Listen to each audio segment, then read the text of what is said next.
Here's the issue, Mark. You and I are aging, and that it's hard to stop that. Nope, you know it's what I mean? problematic.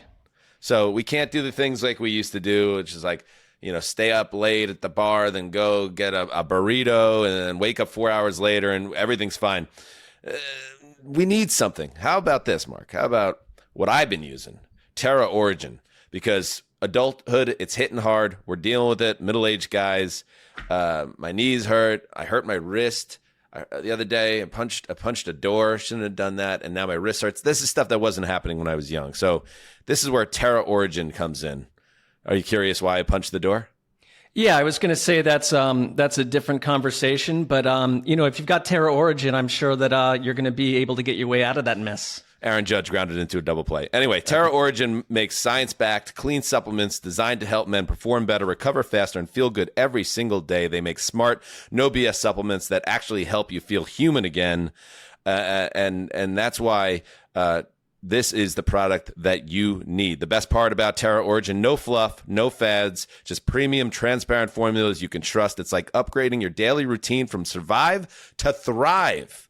So whether you're lifting, leading, grinding, or parenting, Terra Origin helps you show up at your best. Visit TerraOrigin.com and use the code PODCAST for 30% off your first order and free shipping. That's TerraOrigin.com. Terra Origin. Feel better from the inside out.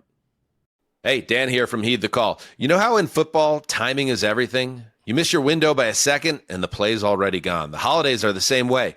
Everything happens fast, and if you're not ready, you're scrambling at the last minute. That's why Amazon Prime is the real MVP this season. With Prime's fast, free shipping, you can make those last-minute calls look effortless. Forgot your Secret Santa gift? Need something for that office party? Prime's got your back, helping you go from uh-oh to all set faster than a 2-minute drill. Absolutely, Mark, because Prime isn't just about getting things fast. It's about making sure you never miss your shot. It turns that last-minute scramble into a smooth holiday win. So this season, remember, Prime's fast delivery has your back during the holidays, especially when it's down to the wire and can't wait another minute. Last-minute gifts delivered, it's on Prime. Visit Amazon.com/Prime to shop now. Mark, it's time to preview Week 15. I'm just saying, some people are out there calling this potentially the greatest week in NFL history. I can barely contain my loins.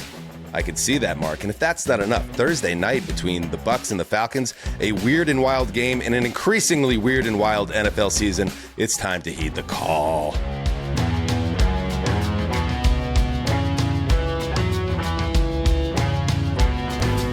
Heyo, welcome to Heed the Call, an NFL podcast. Why am I in this register? Dan Hanzus here. Stuck here forever. With Marc Sessler, Conor Orr, Justin Graver on the ones and twos. You might have heard it on the Wednesday episode with Adam Shine, because he was pumping up Week 15.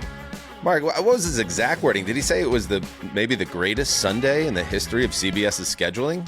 It was in that realm. It was it was something like that. It was. I mean, he's sort of like a CBS historian at this point in terms of modern day football, and employee. That's a huge, to be fair. And employee, but that's a huge statement. But then when you look at the slate, it's like, I don't know if I don't disagree. Meaning, I might agree.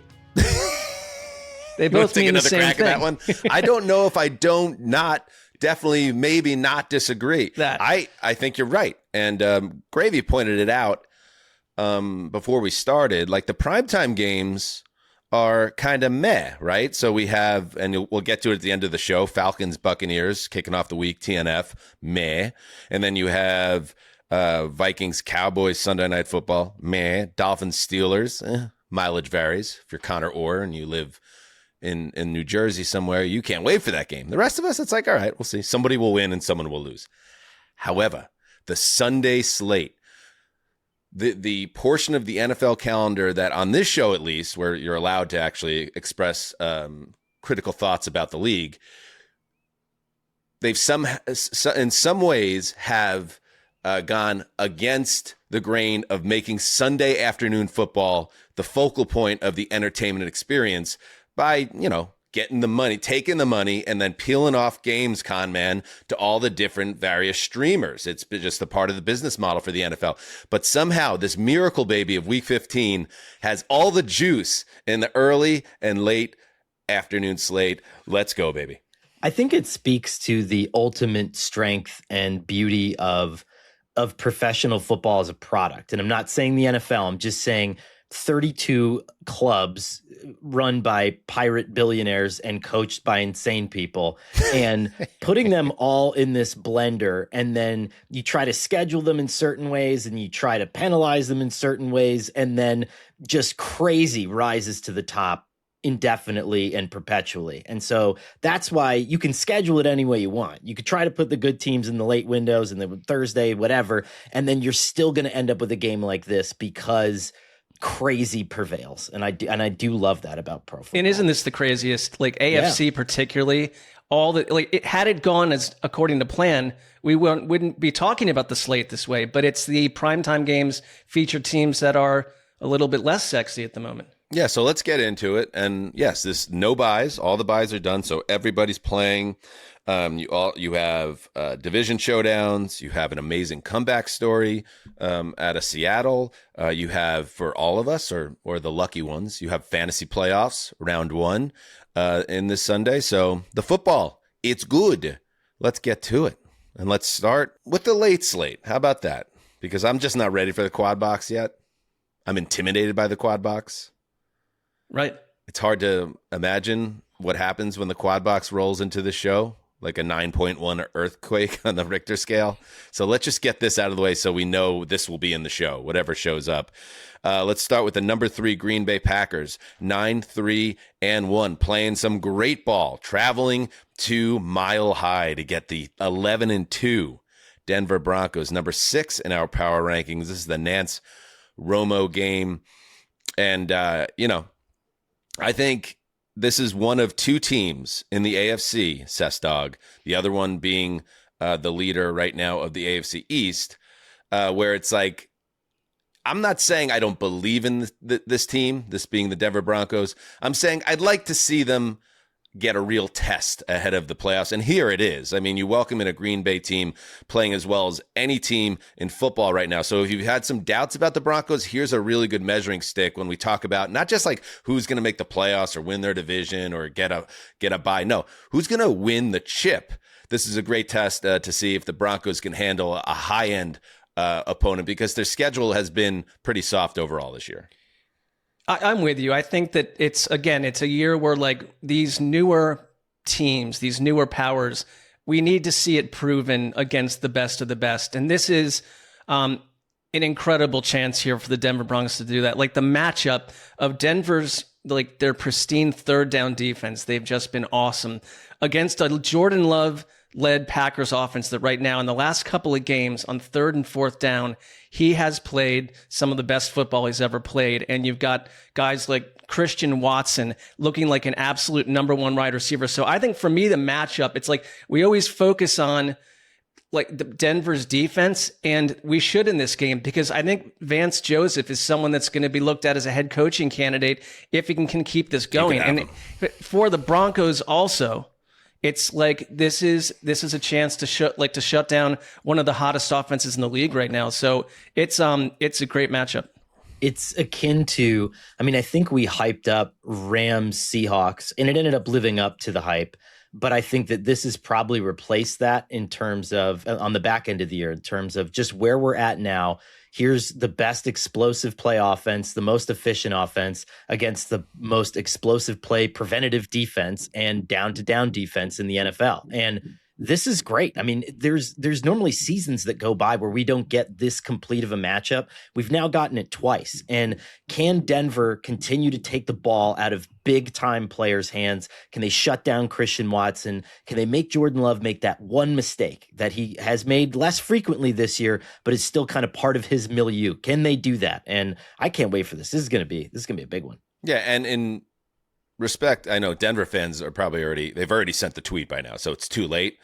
But I will say that the Broncos have beat the Eagles, they've beaten the Cowboys, they've beaten the Chiefs, they've beaten the Texans.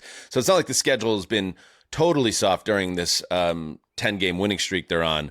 But yes, this is a legitimate challenge. And I think I want to see how the Denver passing game, because I think that's the one kind of chink in their armor for me. The one thing that I'm like, and I was on with Sheil Kapadia this week on his Ringer NFL show, and we were talking about the top contenders in the league. And I look at a team like what separates the Rams, for instance, from the Broncos. The Rams, I say, this is a fully loaded team. And if they just stay healthy, I don't have anything that I could really point to. The Broncos are a team, to me, that if they continue to play the way they've played, which is on offense, slow starts and then turning it on and having these theatrics in the fourth quarter, that might work against, the soft, soggy bottom and middle of the league. But you can't go down 24-9 in the AFC divisional playoffs. I need to see more consistency from their offense from quarter 1 to 4. So that's what I'm looking for here as well. And that starts a lot with Nix, obviously, and what he can do in quarters 1 through 3, not just 4. That's a tough test against Jeff Hafley, who has been one of the best defensive coordinators in the league, and the Packers defense as well, and Micah Parsons. But I think the Broncos under Sean Payton probably want games to go the way they did last week, or more of that, to your point, Dan, where they opened the game with like a 14-play drive that took up 9 minutes. And you're not going to do it in the flashiest way, but control the clock, time of possession, don't make Nix do it all, and then have him show up in big spots. I mean, this is the game, to your point, Mark, where we have to see spectacular Sean and spectacular Bo, probably without the aid of a running game. I mean, Green Bay's really come around, especially defending interior runs. I don't know if you're going to be able to get RJ Harvey going in this game. I don't know if you're going to be able to build that. And so this is your classic, like, can you carve up another team game for Bo Nix? And I think that might be the only way, because this front seven is maddening to play against. Christian Watson, like you said, Mark, and I was ringing this bell on the show earlier in the season, saying what they're missing maybe a guy, and Golden hasn't been the player that they hoped in terms of production this year. He's been banged up, the rookie wide receiver. But Watson was always sitting there as a guy who could emerge, and you've seen that. The last few weeks, he has opened up this offense. He had the 2 touchdowns last week. I feel like he is going to be, as long as he stays healthy, which has been, the only real issue in his career, he'll continue to be one of the top wide receivers in the league down the stretch. Pick this one. Mark, you first. All right, I'm going to go on a limb here against my heart, and I'm going to take Denver in a real tight 23-22 clash. I think this is Denver's moment. Connor? Give me Broncos 20-10. It's a no-show for the Packers. I just think, it's an emotional Chicago game, right? Then you're going to Mile High. It's probably just exhausting. And we've seen that at some point, I got Parsons makes a huge play to close it out. 24-21 Packers on the road. I mean, part of it, Sassy, is I think about the power rankings, and I'm like, all right, where do I have these teams in the power rankings? And I got to go with that in some way too. Like, I believe they have more power.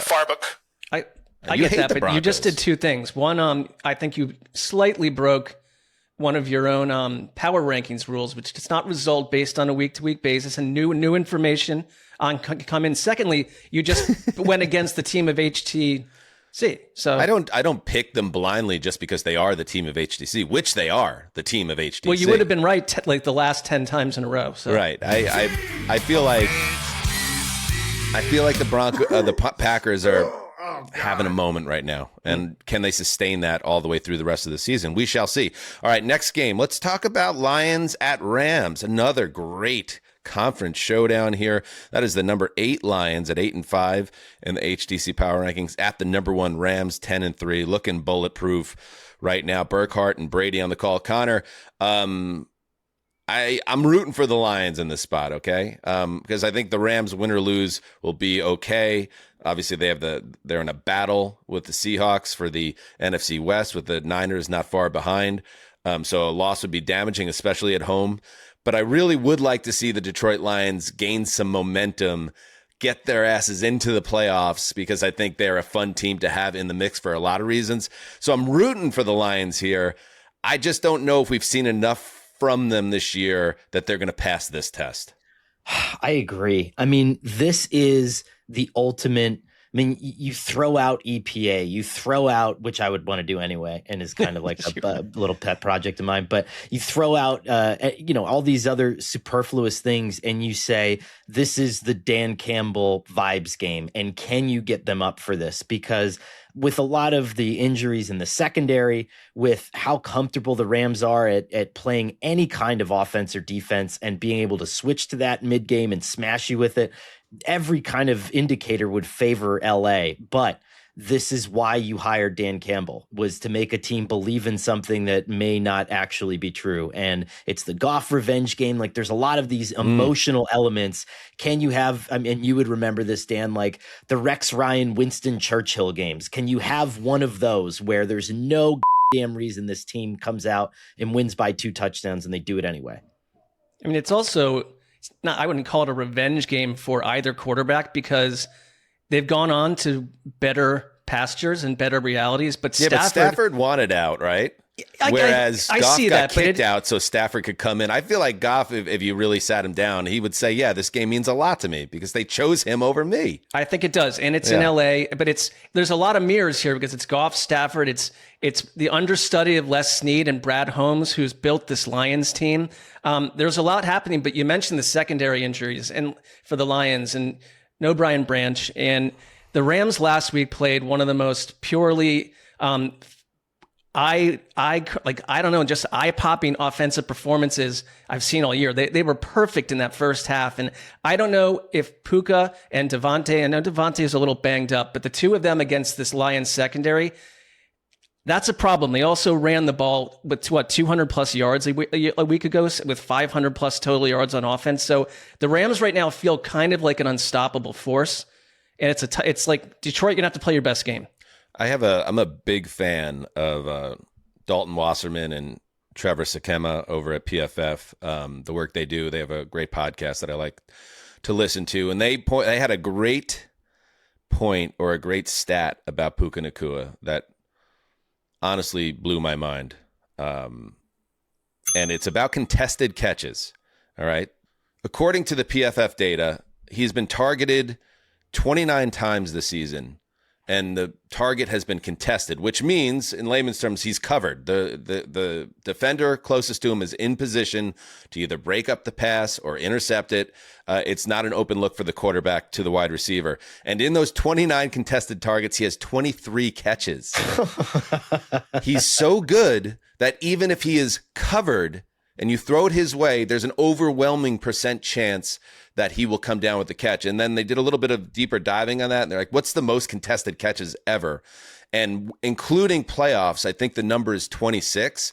And even that number, was like 26 out of like 50 contested attempts, 23 out of 29. So he's playing pound for pound. He's the best wide receiver in the league. So when you factor that in, and you factor in the pass blocking for Los Angeles this year, and the run blocking, and they have 2 very capable running backs, and they have Devontae Adams as their goal line back, and everything else, and Stafford playing as the clear MVP, and shut up to anybody that even can say there's someone else that you could make a case for as the MVP when the quarterback of the Rams is playing at this level. I can't pick up against them any week, including this week, which is bad news for the Lions. Put a bow on it, Connor. I want Detroit to win. The only way to win is establishing an early run. And then, the one thing that the Rams defense doesn't do awesome is shut down heavy play action teams. And maybe that's your avenue. If this is one of those Jahmyr Gibbs, Barry Sanders games, which we've seen. Not out of the realm of possibility. So I don't know. Let's have it. I want the Lions. I need the Lions to win this game. Yeah. Gibbs having 215 total yards and 3 touchdowns. That would be something I think they need, something like that. All right. One more game in the late window. We got bangers on bangers on bangers. Sessler, the number 22 Colts, now 8-5 at the number 2 Seahawks. Wait, Justin, can you check the data point? I know I banged the under on the Colts, right? have they won enough games to already bang me on the under? Can they lose out and I somehow take? Okay, I'm already out. Yeah, it was 7.5. Yeah. Dang. Tough That would have been the greatest over/under comeback ever if they were 7-1. I have and money I on that. Got it. So you do? You have money on something tied to the NFL? Well, this is one of them. Colts under. Worst bet I made all season. You have multiple issues. All right, so the over has already been cashed. Beside the point, the number 22 Colts, 8-5, and now likely having Phillip Rivers at quarterback, traveling to Seattle, and they get the number 2 Seahawks, 10-3. Catalan, Davis, and McCourty. I'll set this game up the same exact way, Mark. Like, I think the Colts with Phillip Rivers are a really great story for the reasons we talked about on the Wednesday show and the reasons everyone else has talked about in the press conference that Rivers gave, including kind of admitting that he's a fat dad now and he's not even close to his playing weight from 5 years ago. But he's like, I don't really move much, need now anyway, or whatever he said in his aw shucks way, right? Yeah. So I want the Colts to win this game. That would be fun. But asking them to beat Seattle at home in this spot, that does not sound plausible. Your thoughts? Well, we've obsessed over the Baker Mayfield goes to the Rams and wins a game after like one day of X, Y, and Z preparation. This feels like that on acid because I think we're going to find out pretty quickly how this is going to go. And this is the kind of thing where I don't want to even I don't want to fathom what's going to happen. But this Seattle defense, I think they're kind of built under Mike Macdonald to end this wonderful little storyline, maybe within the first 20 minutes of the game. Like we find out real quick with their pressure rate and their beguiling scheme and the fact that Rivers hasn't been on the field in half a decade, and we don't have any evidence, and he doesn't know how well he can move. I think he can throw the ball, but how well can he move against the second highest pressure rate defense in the league? I just think we're going to find out dramatically in the first half whether this works or whether it was just a nice storyline that we bathed in for 4 to 5 days. So I have 2 quick notes on this just because where else am I going to disseminate them? I was texting some people about the Colts just because aging athletes are like a thing of mine. It's just a favorite thing that I have. It's just the best. I love old over-the-hill athletes. And I was expressing that sentiment and I was like, I really hope that you guys cook because this is awesome. And then I got sent back a picture of Scott Bakula from the Necessary Roughness. Of course. Necessary Roughness, where he's like a 40-year-old that comes back to play in college. And so great bad movie. Yes, I really enjoyed that. And the second thing is I was profiling Shane Steichen a couple of years ago when he was with the Eagles, and Phillip Rivers told me this. So they weren't after a game. Normally you sit there and you watch the iPad and you disseminate all the film. The two of them would get off the plane, call each other, and then play by play just recite what had just happened in the game. And they both have that McVay photographic memory. And what's cool about Steichen is he was the first ever coordinator to, when he was designing plays for Phillip Rivers, he would build in Phillip Rivers's very weird arm, the way that he throws the football. And he would take plays out of the playbook because he would go back there and be like, I think that's weird. I don't think he would want it to be that way because it would be hard to throw the ball like that. They have a very special mind meld. Do I think it's going to matter? Probably not. But that is what's the fun of it to me. This is like a Rust Cole and Woody Harrelson just teaming back up to fight the Yellow King. And I dig it, Absolutely. And you see, it would have helped if they had a little bit more of a soft landing. It would be great if this game was at Lucas Oil Stadium against the Tennessee Titans, but it's not. And that's the tough thing. By the way, Necessary Roughness, definitely my favorite football movie that had Sinbad in the pivot and Kathy Ireland as the place kicker. Definitely my favorite movie with that. I don't know what the other choices would be, but I think you picked correctly. Anybody remember the young hotshot quarterback who Bakula displaces? Who played that role? No, who's it? Jason Bateman. Bateman. Whoa. Bateman. At kind of a crossroads in his career, I think, before it was. Right? Yes. He went off the grid for a bit. Yes, absolutely. Check it out. A Necessary Roughness Patreon live watch. There are worse ideas. Dan, I do wonder, how do you think Rivers is going to do? I think they're going to run the football a lot and check down the ball a lot and play a very conservative game plan. My concern is, again, using the Drago Apollo analogy, that they get down quickly and they're in obvious passing situations, and the Colts and maybe Carly Ursay Gordon is like getting into Steichen's ear. It's like, throw the ball, put him in the shotgun, like, and all of a sudden that pass rush is tuning up and getting after him, pinning their ears back. I just hope they, I don't know. I think I feel like it's because it's a brotherhood of us mid-40s guys. Like, I just don't want him to get hurt. Exactly. I don't think it ends well for the Colts, but it's a hell of a story. Do we know for sure that he's starting? Well, Riley Leonard is a full participant in practice. Yeah. Okay. I mean, maybe he's not. I still feel like it's too on brand for the Colts for Rivers to start, but it would not be the worst idea to keep him on a second string and let Leonard take the bullets here. But Leonard's not healthy. He's like a strained knee ligament. Yeah. But I guess practicing in full. I guess we'll see. All right. By the way, do we have that Rivers sound when he was asked about his playing weight? And I will answer your question a little better on the playing weight, Greg, and not what it was when I walked up the field in Buffalo. All right, I can tell you that. But then I'll follow that up with, I ain't never ran away from anybody anyway. Right? So I'm gonna. They you know, people say, well, they're gonna know you're gonna be right there, and it's like, well, they knew that for 16, 17 years. So look how happy he is. That's what I said on Wednesday, Connor. Yeah. Like, he really is like, guys trip. You know, we're going to Denver. We're going to go check a game at Coors Field. We're going to play 18, and then we're going to go whitewater rafting. And there's going to be no kids and no wife around for thousands of miles. Stay healthy. It does look thicker in the face to me than ever a little before. bit. Yeah, that's the first time I noticed that. I thought the same thing. But, you know, he's got that aw shucks mentality. He's like, gee, you know, I ain't ever gotten away from nobody anyway. How? It's like, oh, it sounds nicer when it's all fun until it's not. All right, let's take a break. And when we get back, we dive into the quad box.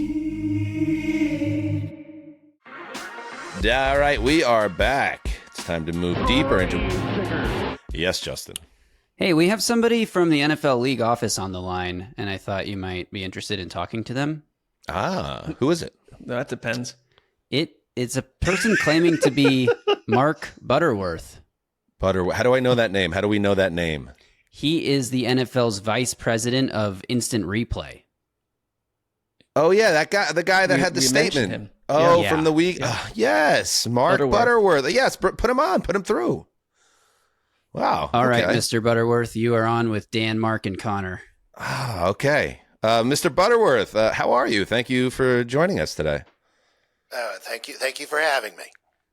All right, Mr. Butterworth. This is great. This is great because I like the ability to connect, and obviously a lot of people were trying to wrap their heads around that overturned Isaiah Likely touchdown against the Steelers. You know, since we have you, could we get a little further clarification on that one? Of course, Dan, of course. Now, as I explained in my official statement last Sunday, the receiver initially controlled the ball, but what often goes unnoticed is what we in the department call aerial phase microstabilization. This is the 48 to 72 millisecond window in which the athlete's neuromuscular system engages in a complex dance of tendon tension, ocular fixation, and gravitational harmonization. During this period, the receiver's right foot enters the certified legal participation area, followed quickly by the left Mr. foot. Butterworth, Mr. Butterworth, and I'm sorry for interrupting, but with all due respect, yes, I'm here. With all due respect, you can see how the average. It's totally fine. I'm used to it. You could see how the average fan might see your interpretation of the rules, at best confusing, and at worst needlessly Byzantine in their nature. Like, you understand that, right? Well, Dan, with all due respect, if you'd let me complete the process of my explanation, you'll see that even, say, a Philadelphia Eagles fan should have a clear understanding. Okay, go on. Anyway, after those two critical foot placements, the receiver attempted an act common to the game, a phrase that I must note has an entire subchapter dedicated to it in the officiating manual. The short version is he tries to take another step, or a football move. Unfortunately, before the third sequential event could occur, the defender initiated what we term a first forceful, non-consensual ball replacement attempt. Thus, and I cannot emphasize this enough, the play was correctly ruled incomplete. I am afraid to ask any follow-up questions, to be honest. No need. I'm not finished. Now, from an officiating standpoint, as long as the athlete demonstrates micro-possession capability. Micro-possession? You can't be serious. Micro-possession. You can't be serious, dude. Well, it's outlined extensively in Section 14, Subsection C, Paragraph 2, Appendix 4, Item B, which I'd be delighted to read aloud. No. Open my No. We're good. That is enough. I understand. I'm not well liked, and you can see why. It's okay, Mr. Butterworth. I mean, we all see that you mean well, but not everything in life needs to be complicated. I think most of us know what a catch is when we see it. We don't need a clinical explanation of a reception, just like we don't need someone to, I don't know, break down the physics of tying their shoelaces. You know what I mean? Oh, I'm glad you asked, Dan. The key to a proficient and malfunction-free shoelace security implementation comes down to the correct ratio of excess fabric parallel to each end of the bunny ear. Of course, we are having an entirely different conversation based on the type of lace in question: cotton, polyester, nylon, and my favorite physics brainbuster, leather. Oh, my goodness, leather, you tricky little duck. I seriously have an issue with you as a person, Mr. Butterworth. And I completely get that. I've accomplished very little in terms of actual substance in my life, Dan. Okay, thank you. Thank you for calling in, Mr. Butterworth. Thank you. All right. Thank you. Okay. No, that's it. You can take him off the line. Justin, please. Please, before I lose my temper. I mean, this is exactly what we're talking about. Oh, boy. He means well. They mean well. But it's almost like the more they try to explain these things to us, the less it makes sense. And that's not going to do anything to make us feel better as a football fan. No, he seems like the right person to dig into this topic with, though. No doubt about that. He left me electrified from a sensory angle. We'll get his number so you could talk to him personally. Sure. All right, yes. I just think maybe it's worth pointing out for our audience, especially the audio audience, that was a bit and not actually Mark Butterworth, just in case the league office wants to. A bit? You know what? A bit. I'll just jump off and throw it back to you, Dan. Thank you for the clarity, producer. How dare you? All right, let's head to the quad box. Take a look at that. Really next level trickeration. How fatal are your warps? Dope as hell. Rest his soul was OJ Simpson. Tickle your tonsils. Somebody's coming after me. I'm trying to celebrate with my dad. I will do my Zero star means mustache. to me. I love the way he speaks. He's a hoe, and I want that known. This team is DTF. It makes me sick in my The balls. mythical Pike Haken. NFL fans, Kathy Bates here. Perfect. Or Respectfully. 30.9 seconds? It's becoming sentient. It's like the first track of a Sonic Youth album. Oh my God. We have cleared half a minute. The Damashek appearance. All right, let's get into the quad box. What is the quad box? You should know by now. It is the 4 most important games to watch in the early window. Mark, get us going. It's a slam dunk. It is a slam dunk. I would be nullified if I didn't go Bills at Patriots. This is such a huge turning point in this divisional race, in the AFC playoff race. The Bills right now are kind of like the only playoff veterans hanging around in this AFC picture at the moment. I mean, barring a couple teams that are one loss away from death, and they were waxed by New England the first time.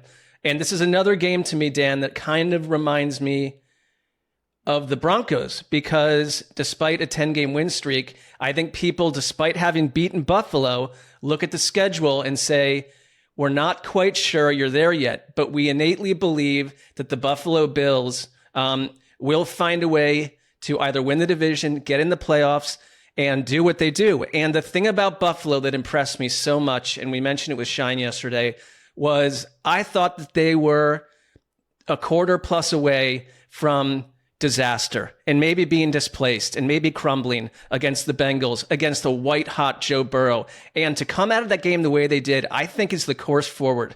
It was, we've got nothing else to do here, but enough with the conservative play calling and trying to run the ball. Let Josh Allen in a snowstorm go be the best version of Josh Allen. And what I would do, again, it's going to be freezing cold here, snow in New England against a good, solid Patriots team that believes that it is not being respected. And it's come right from the coach and everyone on down. They are not even favored after a 10-game win streak at home. I let Josh Allen go in there if I'm the Bills, and you just say full on 100% grade A plus Josh Allen, balls to the wall. This is your season right here, because you are only, I think, a game back if they win this thing. You still have a chance to win this division if you can handle your business right here. Yeah. I mean, I think that as good as the Patriots are, I think that it's okay to point out that this defense is probably in the 15 to 20 range. It's not quite there, commensurate with a team that you would expect with that many wins and dominating the division as they have so far. This is the window to come in and get your good Josh Allen game. Maybe, it's similar conditions. It looks like wintry mix, if I'm not mistaken, like 28, 29 degrees. I mean, this is exactly what you'd want if you're Buffalo. Double down on that advantage of a true 11-person offense versus 10 in your drop back quarterback. Let's see it happen. Yeah, I think this is a great game. I don't think, I'm not saying, now this is where the Patriots get exposed. I'm not saying that. I've never been saying that about this New England team. It's just I lost personal patience with their schedule to give me something to chew on with this team. And now they got a mouthful here with the Bills. And, to that point, Aaron Schatz, our buddy, FTN, he broke down the easiest schedules, and I'm not going to dwell on it, but I just want to mention it just to put it in perspective, what we've been talking about with the Patriots, or what I've been hitting on over and over. Through week 14, by average DVOA per opponent, you won't be surprised to know that the Patriots are first on this, right? Followed by the Broncos, Dolphins, Bills, and Bears. However, the percentage, it's minus 14.8%. The next closest is Denver at minus 8.3%. So what does that tell you? According to these calculations, the Patriots' schedule is almost double the easiest schedule of the second place team. So I'm just saying, again, historically soft. So here we are, a big spot for the Patriots. I think it's a close game. I think it helps them that they're in their building. And my last thought about this matchup is the Bills better win this game, because they are deep within the scriptures of the Steinbrenner doctrine. Anything short of a championship appearance here is failure, and they're not going to the Super Bowl as a wild card team. You got to find a way to steal this division, and it starts right here. I would say one thing, there's a reason that the number 4 Bills are playing the number 5 Patriots. The Bills were on that list too. I went and looked at their schedule too, because you're right about the Patriots. They've also gone on a 10-game win streak, so it's like they're taking care of business. But the Bills' schedule, for being what they are, has been, it's just the nature of being in the division they're in, the way that the schedule came out. Right, but it is beyond that, Mark, because to my point, the Patriots are at 14.8 on this, minus 14.8. The Bills are minus 5.5. No, they're not different the same. Stratospheres, yeah. It's not the same, but they don't have the 27th hard. I would just say I do think Buffalo could go to the Super Bowl as a wild card team in this conference. I think anything could happen in this conference, but this is critical. You can't be swept by the Patriots psychologically. That doesn't work. One thing to kind of keep an eye on here, I mean, since week 11, New England's run defense has not been good. And that's just by almost any measure that you look at it. And I think that Buffalo's kind of up the gut, punch you in the face, non-Josh Allen run game is excellent. And if we're talking about a snowy game where something could get exposed, and you're right, Dan, it's like, even if the Patriots lose, like I don't want people to come out of the woodwork and say like, finally. It's like, no, this is not what this is and about. But that won't be me either. Like, unless they totally no-show in this game, that will not be me either. No, but I think that this is one of those things where we could come out of it and say, okay, I can see why they signed Milton Williams. I can see that they needed help in that regard, and that's going to be something they need to fix going into the postseason. And getting Kincaid and Knox back on the field together, getting the tackles back. You saw what Josh Allen was able to do in winter conditions last week. My feeling on this game is that Allen is going to deliver a statement game. And I think he's going to ball out. And as much as I respect what Drake May has done in year 2, I don't think this Patriots team will be able to handle that type of Allen game.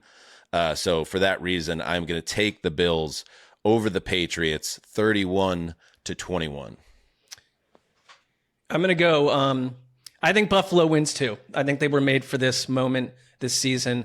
I'm going to go lower scoring though, 24-21 overtime. Ooh, I like that. I'm going to go 34-24. I got to get that extra field goal in for both sides. Go ahead, Connor. All right. Give me 21-17 Buffalo. Oh, boy. This is dangerous. Justin, are we going to go? Because if Justin picks the Bills now, there's no chance that they win. Your power is in your hands, Justin. I said this the last time these two teams played before Mike Vrabel beat the Bills, is that Vrabel, when he was a Titans head coach, always had incredible defensive game plans for these top tier quarterbacks. And I think he will again. Give me the Patriots. Okay. I'm good. I'm actually good with that. I was uncomfortable with us all taking Buffalo because make no mistake, dotted within my analysis of the Patriots is my deep hatred of them. So I would like them to lose. We know. But I'm not saying they suck. But, oh, God, I would love all those people in the woods of Foxborough to get in their cars feeling like dog shit. Can you imagine Dan still being on NFL Network saying exactly that on NFL Network? You know I love you New England people. All right. Next up in the quad box, Connor. All right. I think that this is sort of really a fun Sunday because of all the potential executions that could be taking place right now. And I'm just so sick of Kansas City that I've gained a new appreciation for Joe Burrow that I want to see the Bengals knock the Ravens out of the playoffs. That's it, Orr. Let's go. Do you know why I'm so appreciative of Joe Burrow right now? I'm not sure. Why? Well, could be multiple reasons, but tell us. Go ahead. It's his birthday yesterday. Okay. 29. And his offensive line gifted him a box of Pokemon cards, which is something that's very much something that I love to do and collect. But not only did he talk about that, but he ranted against contemporary Pokemon card culture, pack rippers, and people who are boxing out the common man from the collector's market. And I just thought that was like one of the best uses of a podium that I've seen a professional athlete have. Oh, I love that. Yes. Hey, let's get on a little aside here on this, both on this topic and Connor and on Burrow. Like, my sons have gotten into collecting baseball cards, and there's a great baseball card shop and sports memorabilia shop in my town that we go to. And we'll go there, and cards, it ain't 1991 anymore. The pack of cards isn't 50 cents. Like, it's going to cost you $2 or $3, like $3. You're going to get, if you get the mini case, you're dropping like $35 for cards. But then you're ripping them with your sons, and you're having a great time doing it, and it's bringing back all this nostalgia. It's one of my favorite things, right? But then the culture of memorabilia is out of control. And I'll give a perfect example that ties into exactly what you just said, Connor. We bought a box, whatever they call it, where it's like 8 packs. We sat down. They have couches and stuff in this place. We're open, and we're like, oh, man, you got Garrett Cole. Oh, look at this. It's a Judge card. And we're going nuts, and we're having a good time. We wrap up. I have the I have the wrappers in the box and I go to throw it into the big trash can they have. And I look down and there are 300 brand new gleaming Topps cards. And I go, what is this? And then one of the guys said, yeah, there are a lot of guys that just come in here and they look for the gold foil card or the auto card, and they buy certain boxes that guarantee one of those in it. And once they find it, they just toss the rest of the cards. And I'm like, oh my God, what is wrong with the universe? And I might have dumpster dived. Yeah, I did. Dad dumpster dive, and I got all those cards, and all of a sudden we just doubled, because that's what it's about. It's about the players and all that. But the memorabilia side, I'm sure that would disgust a Burrow as well in the Pokemon. And one thing, like, let the kids give those cards to the kids, because there's a time. Leave them on the table. Right. Yeah. I don't know if that pissed me off. Connor, you actually sent to my two sons like a massive collection of Pokemon cards when that was their obsession, and maybe some of them were rare or not rare, but to them it was like an absolute treasure trove, and that was a very kind thing you did. But it's like, was there some like spilled Coke on it and like a banana No, peel in they there? were And in he just great grabbed out of the shape. garbage and threw it in the mail. No, you can tell Connor took good care of his cards. By the way, the Burrow sound is very interesting, and I'll tell you Right. why I thought it was very interesting. Let's play some of that, because he was very introspective on his birthday, and maybe even a little bit melancholic. Melancholic? You know, if I want to keep doing this, I have to have fun doing it. You know, I've been through a lot, and if it's not fun, then what am I doing it for? And there was even a follow-up from reporters, like, it sounds like, are you in a good space right now? And he was very open that he's in a kind of a bit of a weird headspace. I don't know. I think he's an authentic person. But if I were to read the tea leaves of being a professional athlete and strategy and conversations that are had with agents, I'm not saying Burrow's doing this, but maybe he is. Is he maybe starting to grease the skids for something that could come this offseason? A massive story about Joe Burrow.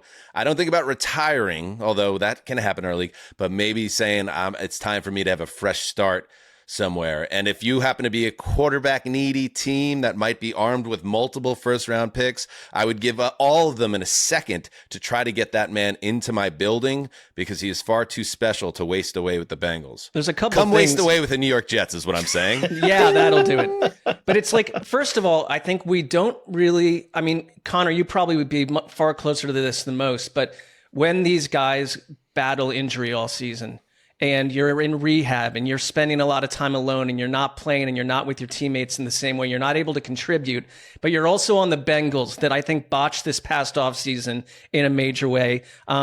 You start to think about like the Carson Palmers of the world. And I know people are bringing up like the Andrew Luck comparison for this. It's a little rich because they're not the same person, but not every player, despite your talent, wants to be in the NFL like Tom Brady until you're 43 years old. Just not everyone does. And it's like, he does seem built a little differently to me based on like the documentary stuff we've seen and just like some of his quotes and his openness right there. It's not the typical kind of like robotic robot guy. I also think, to that point, that was probably in what's been several years now of hyper deflating losses. The one that happened this past Sunday with the Bills was probably near the top of the list for the many reasons, how he worked so hard to get back on the field to try to save the season. And then for him to play a role in losing that late lead with the 2 interceptions in a row. I like the Bengals a lot in this game. Connor, I agree with you. I think they are going to finish very strong. And even without Trey Hendrickson, who is set to undergo core muscle surgery this week, even potentially without T. Higgins, who was clearly playing with a concussion last week, the NFL is still a mess with that stuff. I just think they will close hard and in this division. And I want to give a shout out here to Shine, who dropped this nugget first and put it in my head. I know they're 4-9, and I'm not going to go crazy about this, but this division is not good, and I don't think the Steelers are good, and I don't think the Ravens are good. Is there any realm where 8-9 wins this division? I don't know. One way to start is just win the last 4 games for Cincinnati. You're going to be favored in all of them. I mean, you got to consider the multiple factors at play here. The Bengals are so scorned by what happened with Carson Palmer that any semblance of unhappiness from Burrow is organizational unhappiness. And I think that Zach Taylor is probably on alert. He's got to close strong, because if the door opens for that Cincinnati coaching job, that becomes the premier coaching job in the NFL. Every single person wants that job because of Joe Burrow. The only other thing I can think of, and it was interesting that you brought up New York, Dan, because when I profiled him a couple years ago, he talked about how he just hates not being able to go out and be a normal person. That's the thing that really rubs him. Keep going, Connor. I love where this is going. Go. And so where would you go where even famous, you are probably the 7th or 8th richest and most famous person in the world? 2 places, New York or Los Angeles. And the Los Angeles teams have Matthew Stafford, and they have Justin Herbert, and the other New York team has Jackson Dart, and then there's one last team. Just saying. Broadway Joe. Nobody will say anything to you. John McEnroe walks down the streets of the Upper West Side unmolested. Okay, so too will you, Joe Burrow. Eli Manning used to have Eli Manning used to eat all the time at this place called Marco Polo in Summit, which had amazing Italian wedding soup. It actually just closed, or they're closing for renovations, I guess I should say. But there was that time during Linsanity. Do you remember this, where the New York Post called all of the biggest restaurants in the world pretending to be both Jeremy Lin's representative and Eli Manning's representative, and it was harder for Eli Manning to get a table than Jeremy Lin at the height of Linsanity. And so all I'm saying is you can live a very normal life as a quarterback in the New York metropolitan area. So, and by the way, Ravens fans are going to get mad because I'm about to move on because we have to. But your team's boring as ass, bro.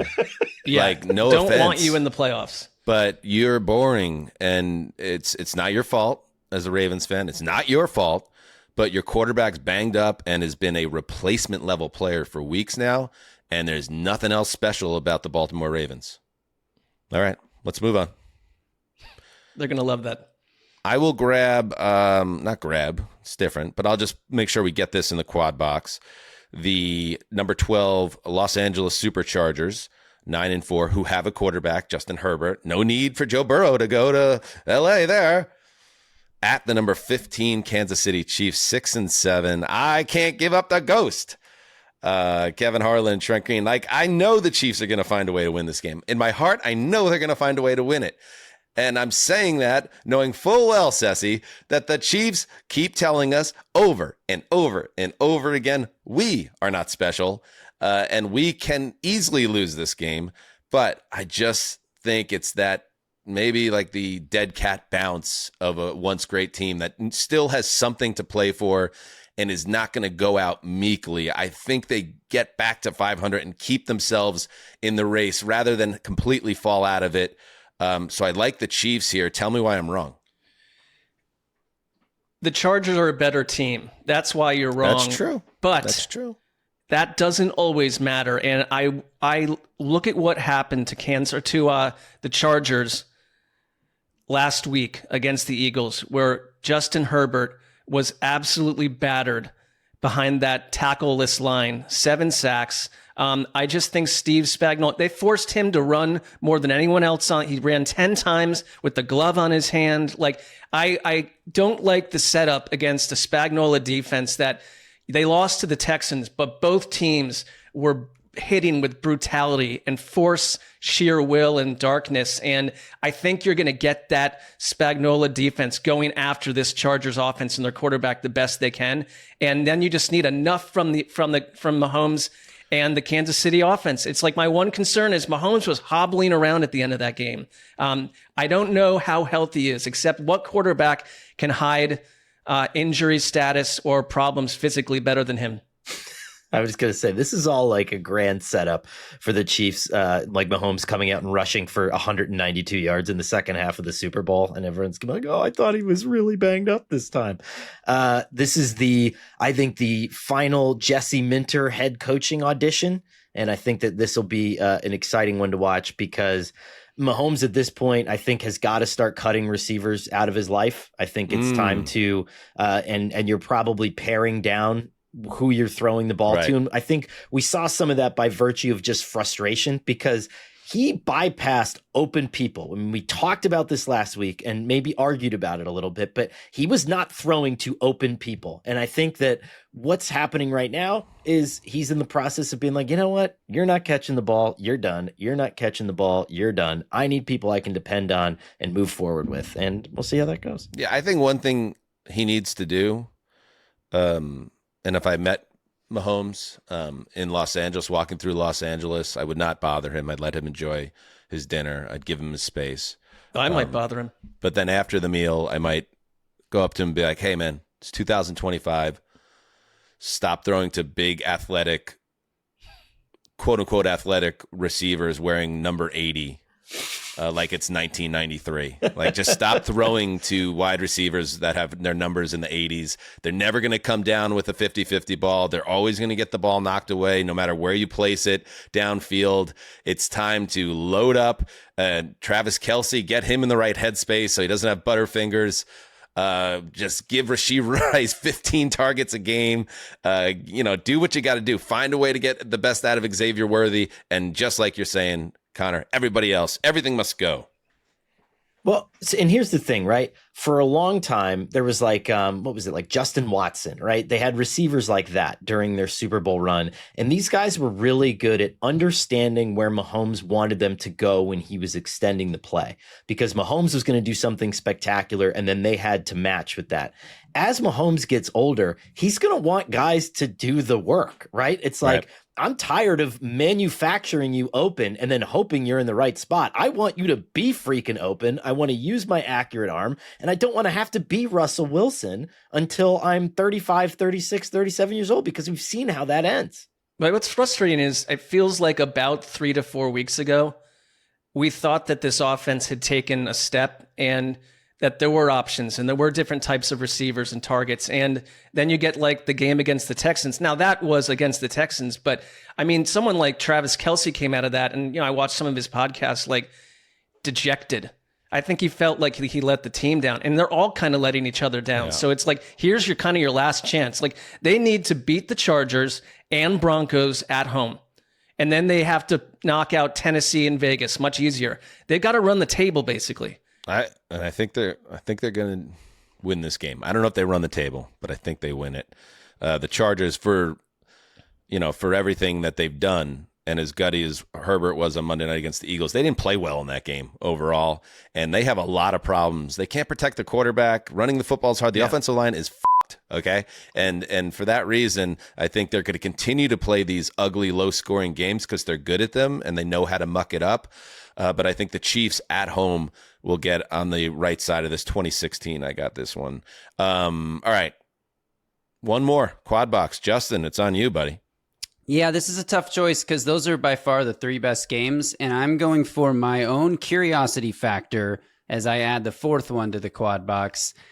I want to see if the car crash continues or if the bounce back happens. The positivity rabbit has been removed from the Eagles locker room.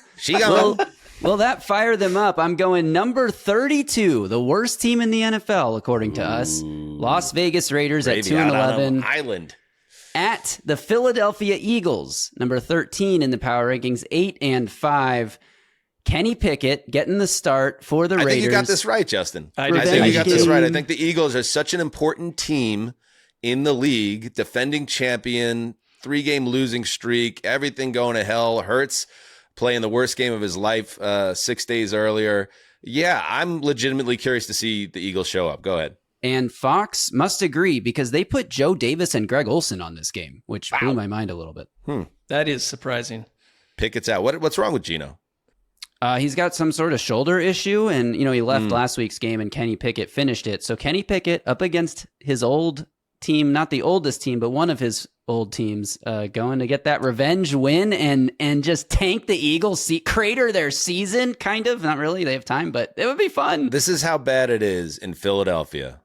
Sirianni did his weekly appearance on 94 WIP in Philadelphia, and he's asked if Jalen Hurts, who, 10 months ago, absolutely played his balls off in a Super Bowl blowout win over Patrick Mahomes and Andy Reid in the Chiefs, and he's asked about benching Jalen Hurts.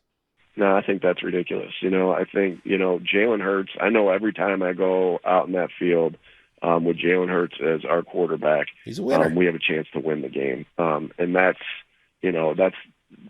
something that's been proven. We've won a lot of football games. And again, this is the most ultimate team game. So, you win together as a team, you lose together as a team. It's never just one thing. I mean, I get the car crash side of this, and you did make the right pick, Justin, but more reality based, they kick the Raiders' ass and get back on track and quiet some of this down. Like it does spin out of control. Otherwise, on the coach quarterback angle, Hurts is coming off maybe the worst game of his career, obviously. And Philly radio is going to respond as we know they're going to respond, but they're not going to lose to the Raiders. This is what I was saying the other day. As much as I would love for the Eagles to crater, that's a fun story and see what happens. The truth of the matter is this is not the 2023 Eagles to me, because the defense is still playing at a high level overall. The Black Friday game, notwithstanding, they're still getting after the quarterback. The Jalen Phillips move worked very well. Nolan Smith, they are one of the top pass rushing teams in the league. They still have great young players in the back end. They got Zach Bond patrolling the middle. The defense, I think, is going to keep this from turning into a disaster at the end of the regular season. I will see what happens when the competition picks up. But Connor, they have the easiest schedule by far down the stretch here, getting the Raiders and the Commanders twice in their last 4 games. I don't think their blemishes are going to pop up here or over the next 4 weeks, but we'll see in January. But if they struggle in this game, or God forbid lose this game, it's one of the biggest stories in the NFL. Yeah, and you have the Max Crosby element against an offensive line that not at 100% does struggle to protect Jalen Hurts from bad situations, and Hurts himself from protecting himself from making mistakes. And so I think that's always something to consider. I mean, do I think it's going to get to that point? Absolutely not. But the nature of this to me is just insane that 2 weeks ago, we're basically pushing ourselves to the brink of firing the offensive coordinator. And then when that doesn't happen, there's just an acceptance of the fact that everything about that is okay. And now the quarterback is the problem because he had a bad game. And I hope that we can just take this opportunity to see the looking glass, to step back and to view the carousel, and to be like, maybe we're all just a little nuts and we need to stop doing this. We have a successful team that's going to make the playoffs, and they're probably going to be okay. Maybe that's the answer. I disagree. I don't think they're going to be okay, but I do think they make the playoffs, and I do think they win this game by 3 scores. So for at least 1 week, I think things will be okay. You won me over with that last line. That they'll win? Yes. Yeah, I think we all think they're going to kick the shit out of the Raiders, but I think, or at least I think, Mark, you agree with me that it doesn't mean that they're good. I don't know if they are. I do. Good. Good, yeah. Are they good? They are good. They've got some. They seem to be a drama. They magnetize to drama. But are they good? Yes, they are good.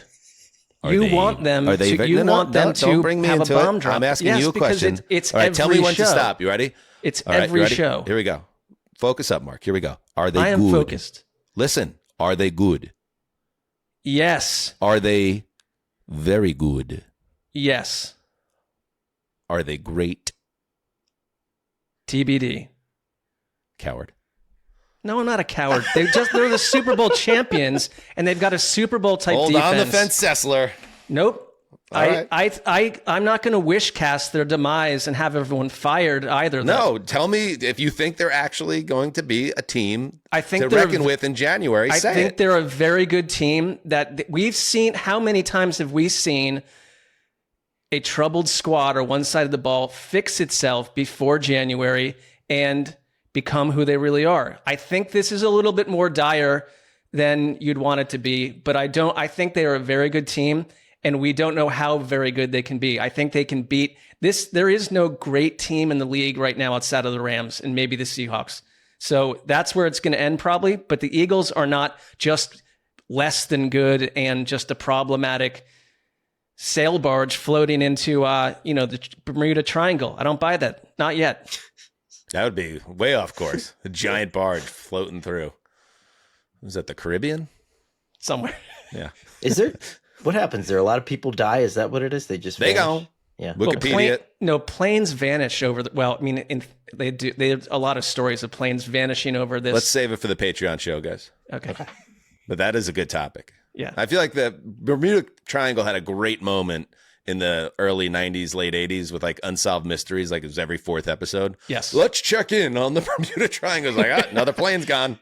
Whoops. Uh-oh. All right. Let's take a break, and then we check in on the primetime games and the other ones. All right, we're back.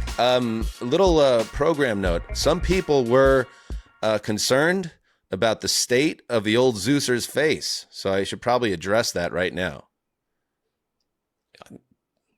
I would. Okay, let's go. I'm going to call a press conference, Justin. Press conference on Zuzzer's face in the biggest of all spots. All right, Dan. I got just out of the gate from a bird's eye view. You seem to have almost like a double black eye. How does one get to that situation in your leafy hometown? Okay, so I don't live in a leafy hometown, but I will say this, Mark. It was an unfortunate incident in the backyard of my home. I was doing some yard work. I was installing some Christmas lights.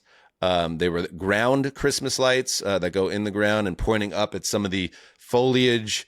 And I had a green light and a red light, green light, red light, looking great.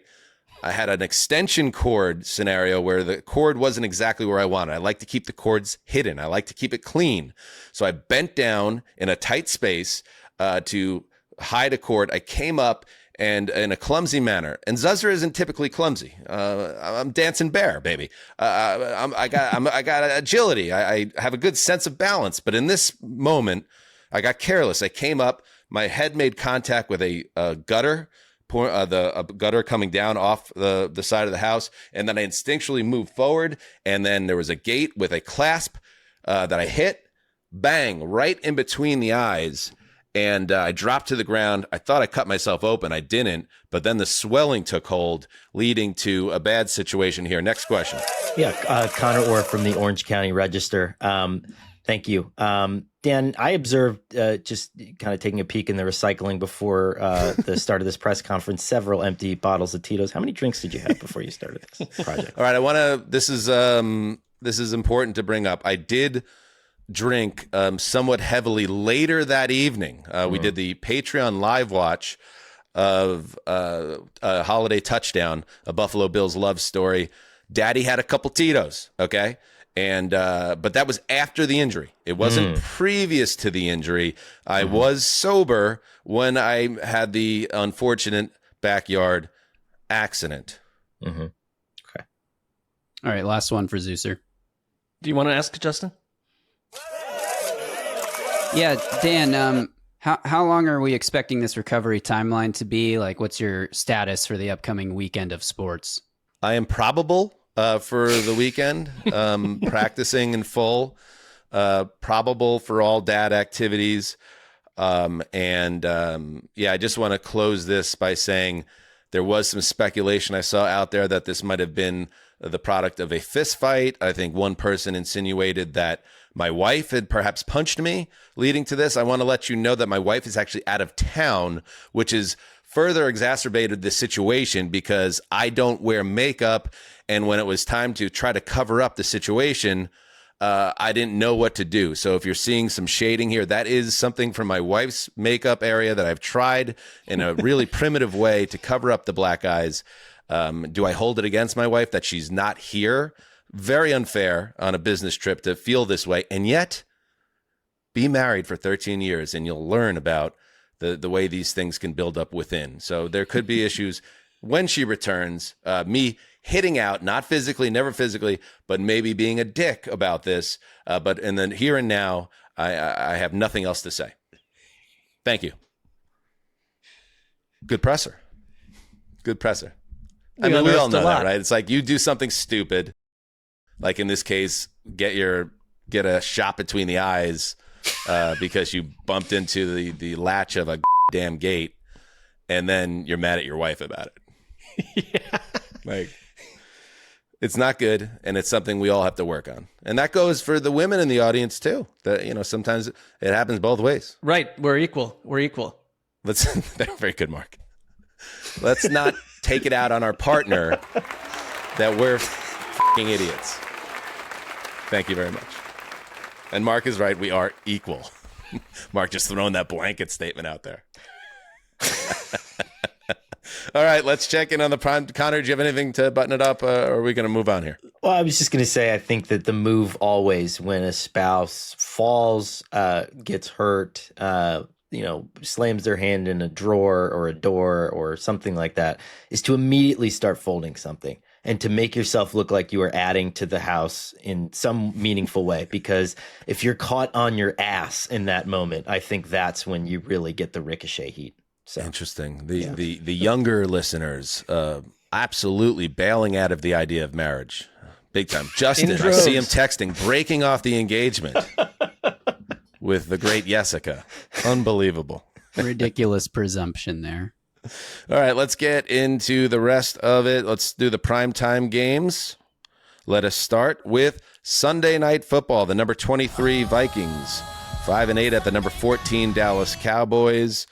Let's start with Brian Schottenheimer in a shiesty. This was news to me. I didn't know what the hell a shiesty was. Let's check this out for the YouTube audience. Smash that subscribe. So what is that? Explain it to me, Justin, as a young guy. Yeah, so this is from Hard Knocks. A shiesty is that like baklava thing that George Pickens wears and CeeDee Lamb was spotted in. Oh, yeah. And on the Hard Knocks in season that literally 0 people on earth are watching, Brian Schottenheimer said he had to get him one of those, and then he put one on in practice. And then in his press conference this week, he was asked if it was the first time he's ever worn one. Yeah, I didn't really like it. I couldn't breathe. Yeah, I don't know why those guys like it so much, but I thought, hey, this is the cool thing going on. Let me try it. It's kind of like the 6'7" thing a few weeks ago. Hip guy, but yeah, I didn't really like it. It didn't stay on very long. Man, I love Schottenheimer. He's been a real pleasant surprise of the 2025 season. As for this game, Dallas has got to win out pretty much, right? I mean, the division, unless we get an Eagles collapse, which none of us are anticipating. It is wild card or bust, and the only way to get to find your way in there is to finish 9-6-1, and then pray for 10-6-1, and then pray that one of the really good teams above them right now fall off. They get the Vikings here, Connor, a Vikings team that showed signs of life with J.J. McCarthy, obviously, last week, but now they have to do it again on the road against the Cowboys. What scares me is, and O'Connell is leaning so heavily on the run game in these J.J. McCarthy starts. And when he's able to do it, he's able to get McCarthy off on the right foot. But this Cowboys run defense is what's improved. And then it's J.J. McCarthy against kind of your mid-level 15th to 20th ranked pass defense in the NFL, which is not a matchup that I love for the Vikings at this point. What are you going to do when Quinnen Williams and Kenny Clark and all those guys take away the way that you want to play this game? But we'll see. I mean, O'Connell seems to have adjusted his approach a little bit with McCarthy, and does that lead to another game where 9 looks more comfortable? And I guess I just ask, like, of McCarthy's play, which understandably it's going to be a roller coaster ride, but like, what's the aberration? Is it the spottiness in the hot and cold passing attack? Or is it the 31-0 trouncing of a bad Washington team? I tend to think they come back down to earth. Dallas, like, their run defense has been better. They were gashed for 28 points last week, 44 against Detroit. Like, I don't know what that means with the Vikings, though. I really don't, because if you can take away their ground-heavy approach and you put it into McCarthy's hands against a team that is like, I think the thing is, this is like, it's in Dallas. They are fighting for their lives. Like, I don't smell an upset here. Yeah, I feel like the Cowboys are a great mystery to me entering this week because they had their hot little run there, and then they got humbled by Detroit, and now I don't know what version of them will show up the rest of the way. I'd like to keep them in the mix. I like when Dallas is in the mix, but it wouldn't surprise me if the defense lays down again. They obviously got exposed again by awesome Detroit offense when it's locked in. I don't think J.J. McCarthy has that in him, especially not 2 weeks in a row. The only other thing I have on this game, I do like the Cowboys, but I don't trust the Cowboys. The only thing I want to say about this is J.J. McCarthy. There's a meme going on right now. We talked about, like, it was nice to see JJ not fall on his face again so he can get a little break from the discourse, but it's already too late. The meme is out the door of being nined. And there were some people that were like, and that nined is photoshopping someone's face onto the now iconic J.J. McCarthy looking kind of nuts in the locker room after that one comeback win earlier in the season. And you do that when someone is kind of exposed and is having a really bad moment despite confidence going into it. I think that's the nature of the meme 6'7". And there are some people that are very concerned that Phil Rivers came out of retirement after 5 years and all he's going to get out of it is that he'll be nined. So I just want to talk about nined as a thing. It's real. One of us could get nined. Maybe I get nined because of my backyard issue. Now we will. And nined reminds me a lot of The Office. Andy Bernard, when he's trying to win the internal power play over Dwight, started to get shrewded. Oh, he really shrewded it off the ground and try to get that going with Michael Scott, who even he sniffed it out. So nined is kind of the new shrewded it.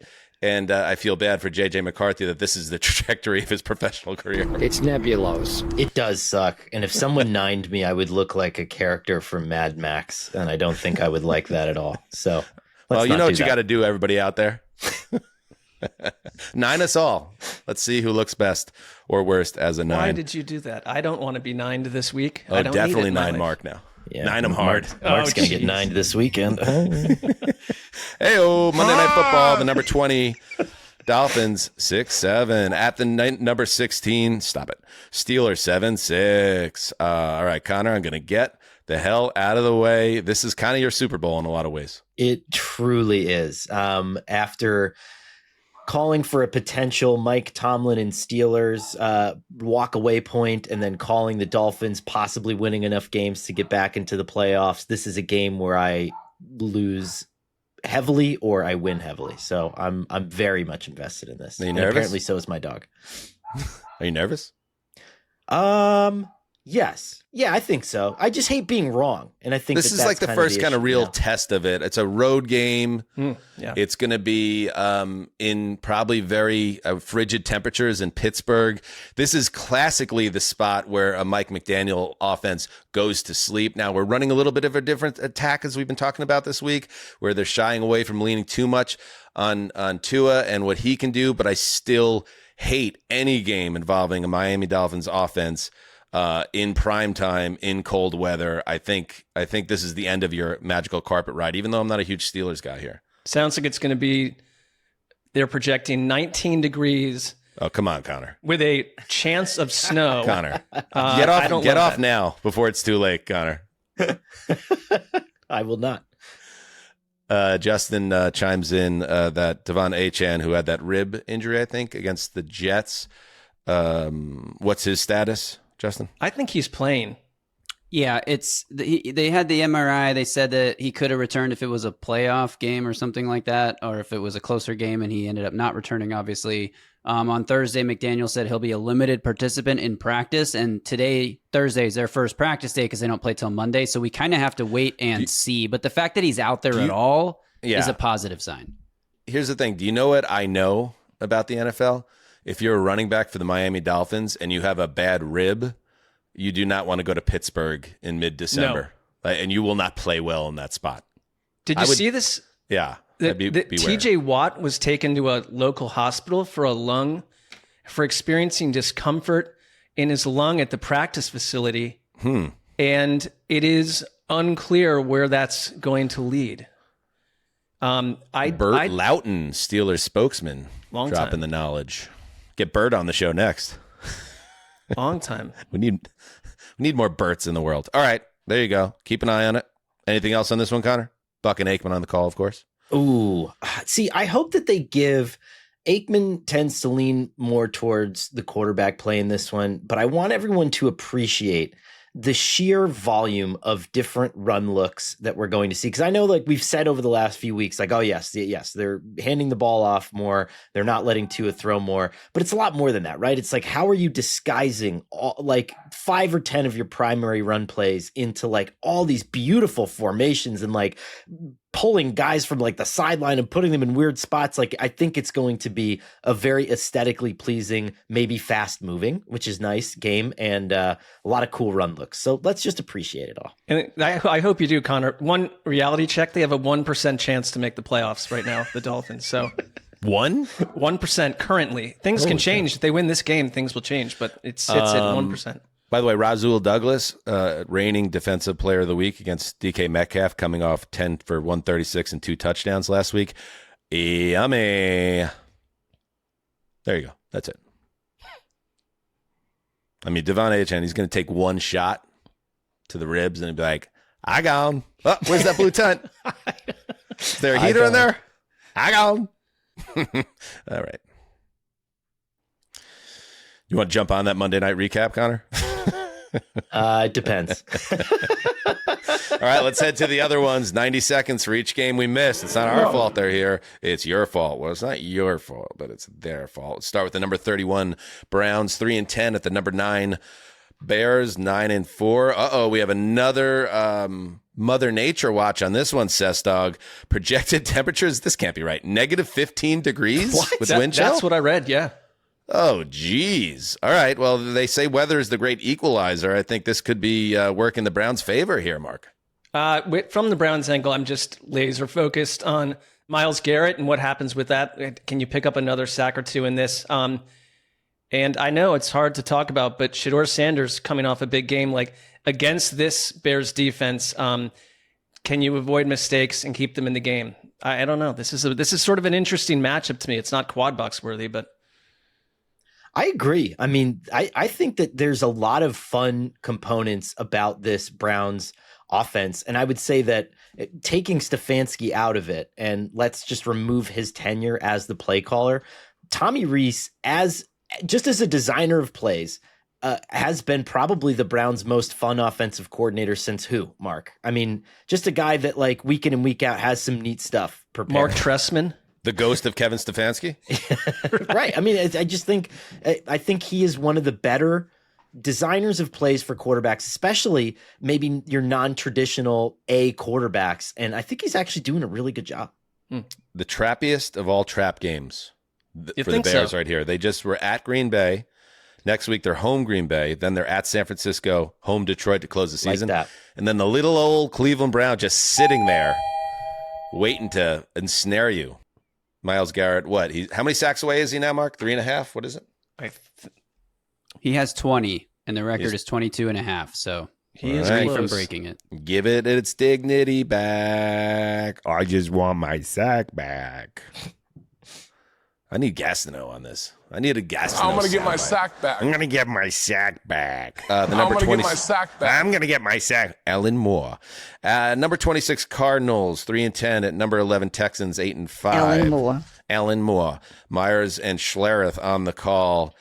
Texans rolling as hot as any team in the AFC. And the Cardinals look like they're ready for a long winter's nap. I suppose, but it's just like, do you think that there's one of these games? And I mean, listen, Houston is number one in every major defensive category that matters. But can the Cardinals put together all these little offensive explosions, whether it's their number 2 wide receiver going off, whether it's Brissett having this high volume game? Can they put all that together in one single outing and just edge a Texans team that offensively still isn't scoring a ton of points? I don't know. I mean, does Gannon have one last salvo in him? Because I bet he's trying to hold on to that job and be able to pick his own quarterback after they move on from Kyler Murray at the end of the year. I would love if Marvin Harrison were in the lineup for something like that, where someone can offer. What is he? Does he really raise the ceiling of this offense? I think they're better without him. How about that? I don't think they're better without him. But Michael Wilson is on pace.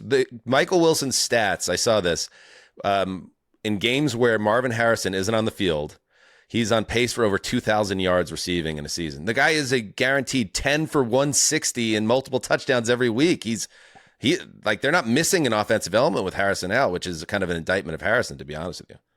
Well, that's okay. I can see from that angle, but I don't think that Michael Wilson is. I'm not really negging Michael Wilson. I just think get healthy. Their issues are on both sides of the ball. They're banged up, and I think they're going to get waxed here. They can't run the ball, okay, and then they have to throw the ball against this Texans defense.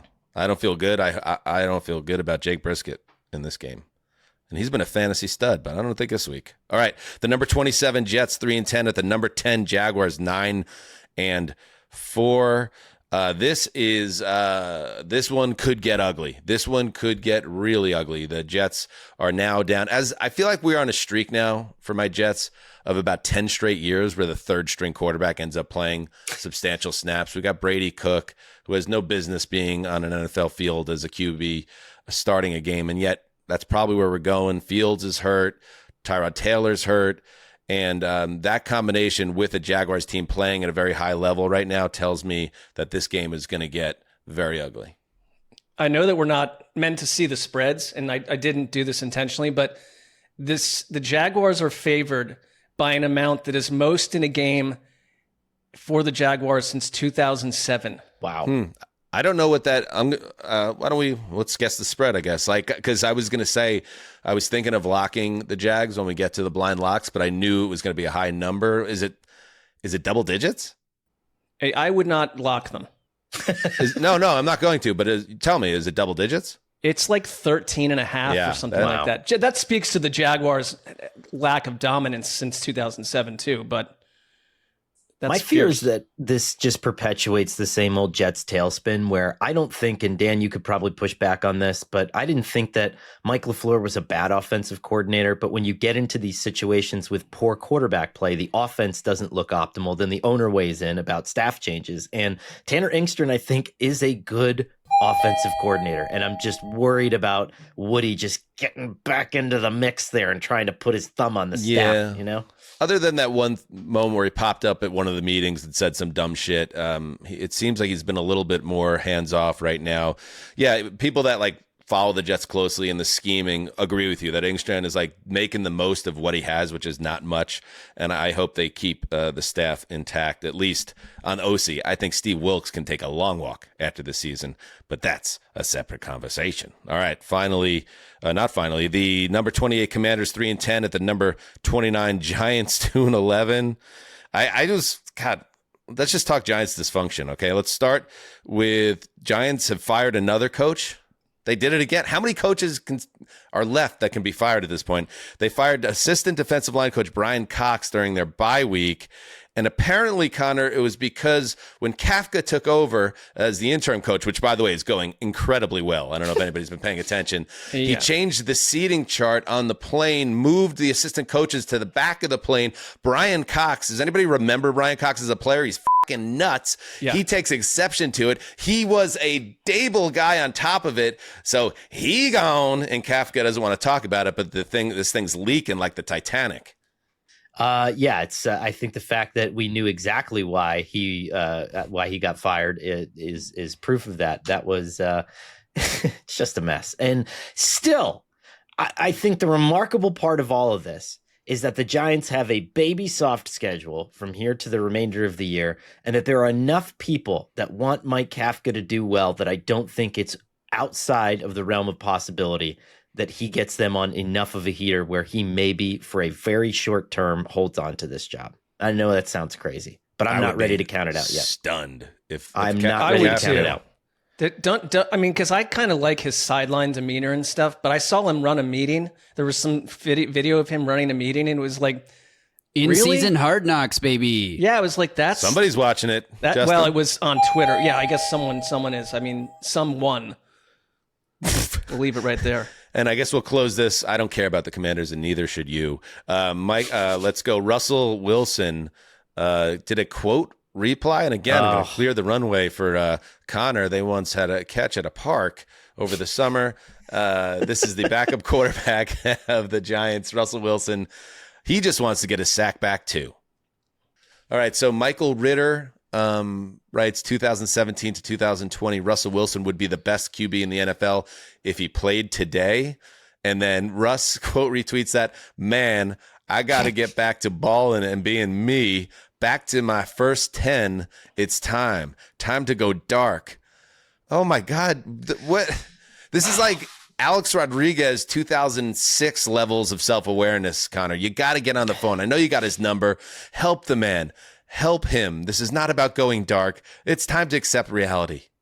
I would believe it, and I agree with you, and I would sit here and I would say that I agree with you. But if in an hour I was sitting across from him at a restaurant and he told me that he was going dark and the next year he was going to be the best quarterback in the NFL, I would believe him. You believe it? He has that ability. Here's the thing. That whole thing that I wrote about him, the subtext of it that I wish that people understood was, I get it. And I think that everybody gets it.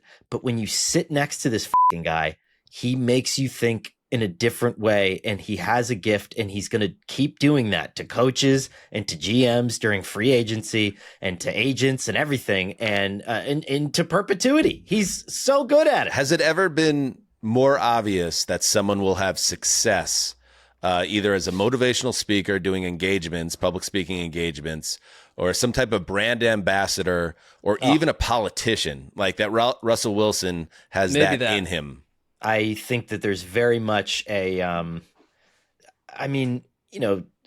like perfect example of it, like walked right up to me and was like, now, how old are you? Like, I remember your son was born here and like, blah, blah, blah, blah, blah. And like someone has obviously probably prepped him on that. They've looked up the information, but the fact that he has the wherewithal to do that. And I've heard stories of him doing that to people like in all walks of life, all across the world, the country. And I think he does have that part of it in him. Can we bring up the tweet for one second? I'm going to alert you to something he's not going to be, which is what is going on with the capitalization on these? Like, there's multiple capitalizations that make no logical sense here. I think he's used. Okay, I'm gonna speak for Russ here, Danger Russ.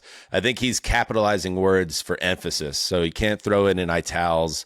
And I guess he's not a fan of the, do the asterisk on each side move. But the words that are capitalized, man, to start the sentence, that's normal. But then ballin' is capitalized, me is capitalized, first into 10 is capitalized, and then dark is capitalized out of typical I think you're context. right, but I'm just not certain he's putting that level of thought into the grammatical approach. But yeah, that could be the case. Do you know what would be really funny if he had just put it in all caps? That was the only thing that would have made that better. Oh, I need to go dark now. All right, up next, the number 17 Panthers 7-6 at the number 24 Saints 3-10. Benetti back on the mic with RG3. Yikes. Actually, a sneaky good game. This could have easily been in the quad box and gotten Graver a violation if somebody else agrees with this. I think that the Panthers are a team that has it all in front of them to make the playoffs. But the Saints have shown repeatedly this season that they're not bad. I know they're 3-10, so they're not good. They're not good, but they have a quarterback in Shuck who's done some things and a defense that's quietly gotten better, Sessy. I asked the question, which of these two quarterbacks is the better quarterback right now? I just feel like the rocky future of the Carolina Panthers is tied to their quarterback, but the Saints are kind of a classic berserker. We keep coming up with these berserkers, but they're another one. Like, they've played well. They played teams tough. What they did to the Bucks should put people on alert. And Shuck has been really good on the ground. I think he's an interesting quarterback. They're like the classic team that's going to draft one, but it's like, what do you do with Tyler Shuck? I think you got something here, at least to look at further. I do too. I mean, and I think he's going to provide another challenge on the ground. Kellen Moore knows this at this point. Like, there's only so much of a ceiling in the passing game at this point, and he split open a really good Bucs defense with a lot of zone read stuff. I would expect to see some of that, and we'll see how that Panthers defense responds. Chuck has an incredible opportunity here that not many people in his position get, which is he's a non-premium quarterback draft pick who's kind of supposed to be a hold the fort guy in a transition year before they take a quarterback high. I think if he finishes strong, New Orleans is going to go in a different direction on draft weekend. I think he has that opportunity, and it starts or continues with this game against the Panthers. Up next, last but not least, the number 30 Titans 2-11 at the number 7 49ers 9-4. Amin and Breeze on the call for Fox. Justin, I'll bring you in on this one. State of Cam Ward with 4 games to go in the regular season. Cam Ward is great. I mean, state of Cam Ward is like, let's continue to show improvement as a rookie quarterback. He's flashed more than enough potential to get you excited about next year. Of course, that doesn't guarantee anything, but I think this is an opportunity. The Titans have faced the hardest schedule in the NFL by strength of record and the second hardest by DVOA, which is crazy that they were the number 1 pick team and then they have that schedule. The Niners are the worst pass rush that they face this year, but also in the NFL. They have the lowest total number of sacks, the lowest pressure rate, the 5th lowest total pressures. They are a bad pass rush. This might be the first time all season that we see Cam Ward kind of stand in a pocket and have time to deliver the ball. I'm really excited for that aspect. Not excited about traveling to San Francisco, a team coming off a bye that's in a very competitive NFC West that has a cupcake on their schedule now. If you're a Seahawks or Rams fan, I think you can write in a 49ers win here. I just want to see Cam Ward play well. I'll add this to end it. To your point, Titans tied with the Cardinals, 9.3% by average DVOA of opponent. Toughest schedule in the league. The Texans, pay attention, the Texans are 3rd at 8.5%. And then a little lesson that we should all take under advisement for next summer. How many conversations did we and others have about the 49ers talking about how paper tissue soft their schedule was, and that was going to be a major reason why they were going to have a bounce back year? They actually have the 4th toughest schedule by DVOA this year because nobody knows how the teams are actually going to play in the new season, and you can't base the prior season on the new season, especially in today's National Football League. Connor? That's true. Except for when you factor in stuff like net rest differential, but I'm not gonna get into that right now. But you're right. Okay. All right. It's time. Without further ado, we throw it to Blind Locks. And good job, Connor. I'll acknowledge it. You got a big win when it seemed like momentum was going the way of Zuzzer and even Sestog.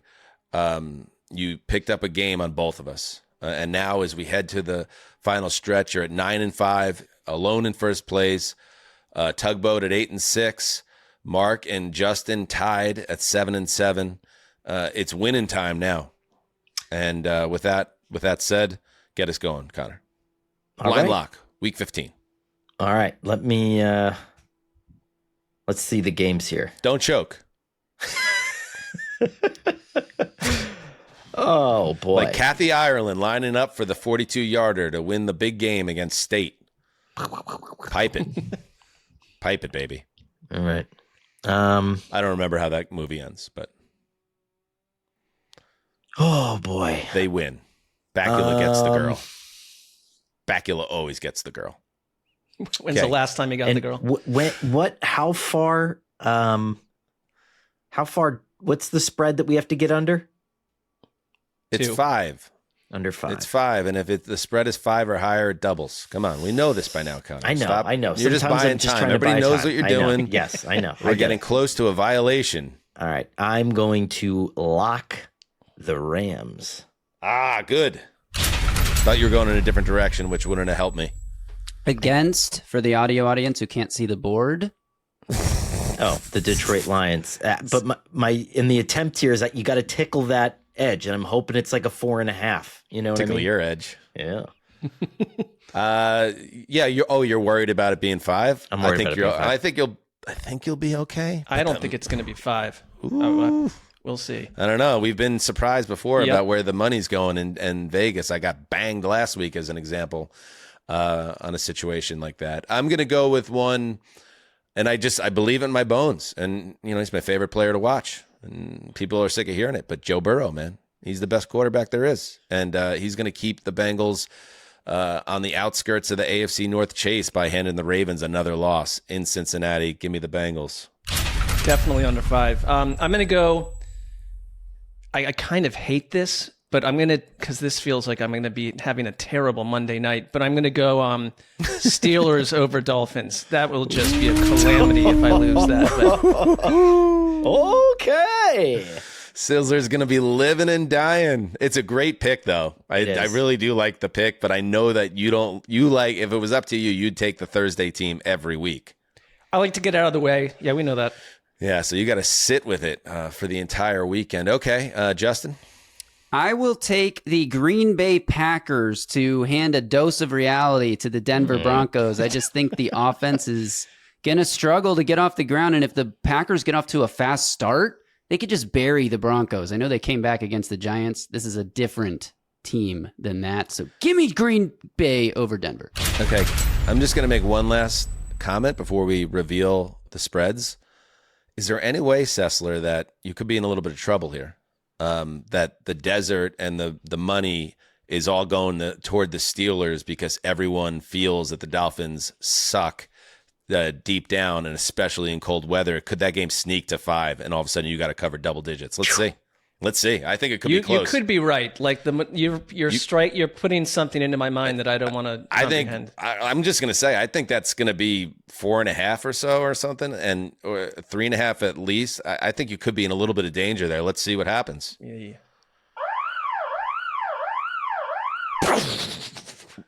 We do have a violation?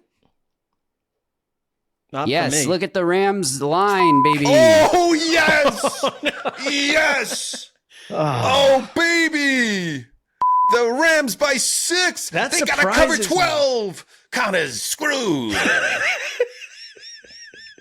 that not surprising to you guys? I love it. No, it's not it's surprising enough that I didn't mention it. And by the way, the Steelers are getting 3.5, which I said I thought would be on the low end of it. I bet that gets pushed higher.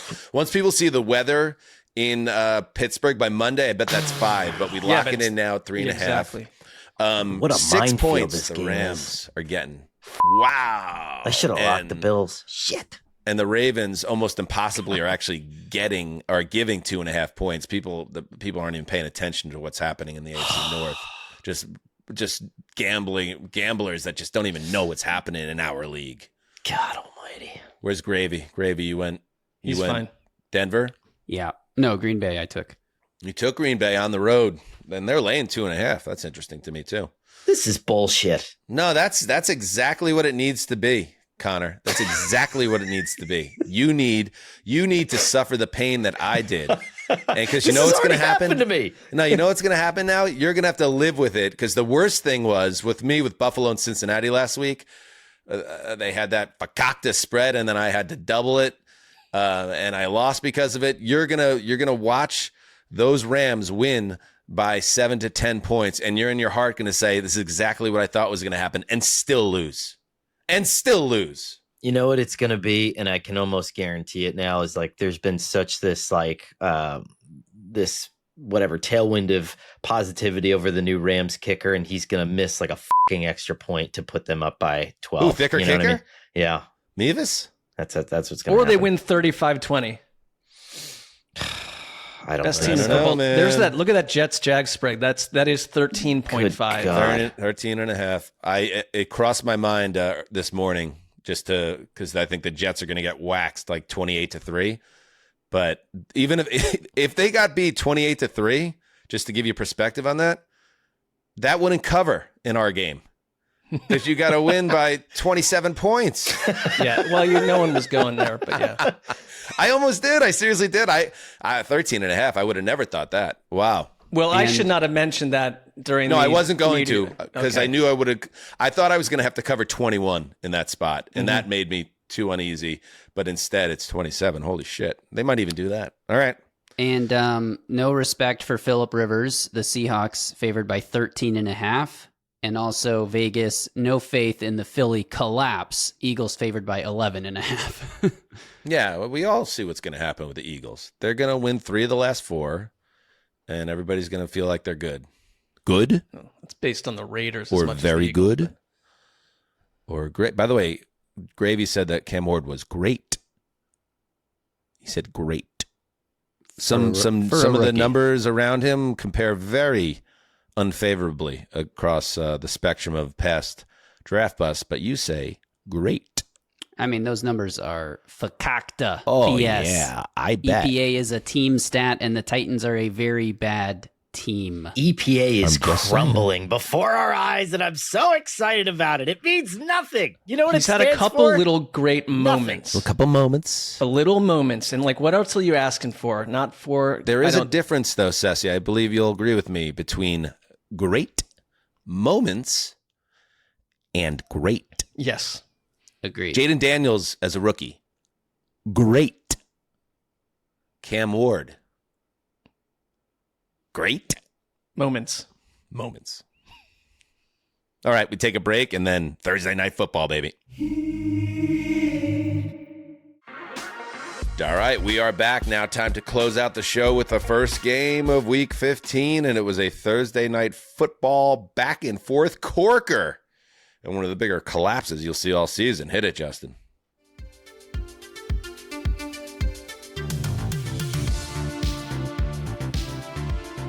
Oh, baby. The Tampa Bay Buccaneers. They've been slipping and sliding for weeks and weeks, it seems, but finally, they're healthy. Tristan Wirfs, back. Making blocks. Mike Evans, back. Winning 50-50 balls.